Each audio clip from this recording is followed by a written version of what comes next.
You're probably wondering why some people fail in life while others make it, though they have the same or their circumstances were much worse. In the book Mindset, this is the most important concept that you must learn, especially when you're starting out on your self-improvement journey. Why? Because every action you do, it all starts in the mind. How you view things, how you believe in yourself, it determines whether you are going to grow or not. So in the book Mindset, there are two types of mindset: fixed mindset and a growth mindset. The fixed mindset is the person who thinks that he's born this way, he can't change nothing, and he was destined to be like this. He wasn't born with the best IQ, he wasn't born great with math. So this person believes that he can do nothing with circumstances that he's given. Whereas the person with the growth mindset believes that everything is learnable. If he wasn't good at math, he'll say to himself that I'm not good at math yet. He's going to learn it. For the growth-minded person, everything is figure-outable. You can learn everything, even though it might look super complex. When given time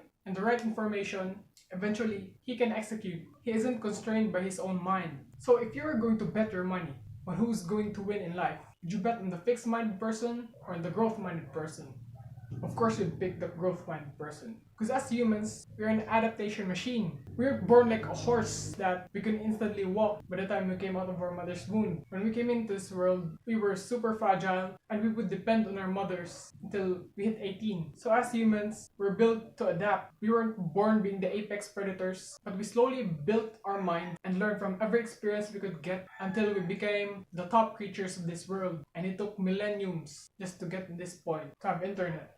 Before we were running for our lives. It's amazing how humans work. So we're gonna relate this to Stoicism and how Stoics work. They focus on what they can control: their emotions, the way they learn, where they get their information, and everything within their control, the way they're thinking, their behavior. They focus on that. They don't bitch and whine on the circumstances that they can control. Like where you're born, whether you're born in a third world country or in a first world country, whether their friends were toxic or the government weren't supporting them. So what I would like you to do is have a growth mindset.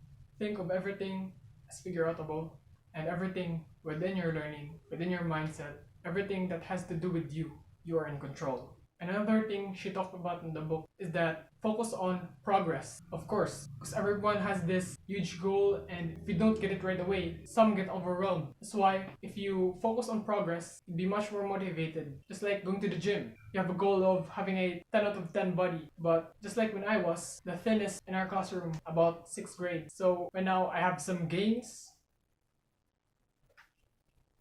a little bit, and this allowed me to keep going as long as I look in the mirror and I saw a little bit of progress, and I know that I would eventually hit that. Not today, not in a year, but eventually.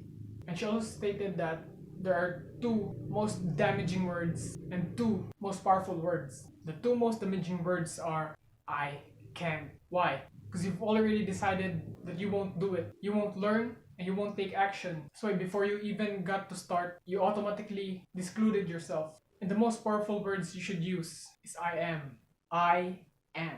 This was just like what Think and Grow Rich taught. Always say I am instead of saying I can't do this. I am able to do this. Instead of I can't learn that, say I am a learner. One mantra I've adopted is that when I was still addicted to Valorant, Wardell's phrase when he was playing, he was shouting, I am the counter! When he was playing against 10s, he said he was the counter to 10s. I've adopted it as my mantra. I sometimes find myself saying it, saying I am the counter. Counter to popular belief, counter to what everyone does, and counter to what I'm feeling at the moment. Let's talk about what I feel. Because whatever you feel when you're starting out in your self-improvement journey is purely useless. Because your feelings are controlled by dopamine, your addiction. So while you're starting out, especially when first 7 days, your feelings dictate your behavior. But don't get discouraged when it seems like your emotions still control you while you're starting out on your self-improvement journey. It's okay if you still relapse. But the most important thing is that you reduce your bad habits and you increase your good habits. Let's talk about the other thing. I've always been this kid in high school that questions everything, and I don't always go with the crowd. Instead, I make my own conclusions and live by my own rules. I don't live my parents' lives, and I don't live what the society tells me to. Because you'll be like a slave if you live the lives of someone else's. Always question everything.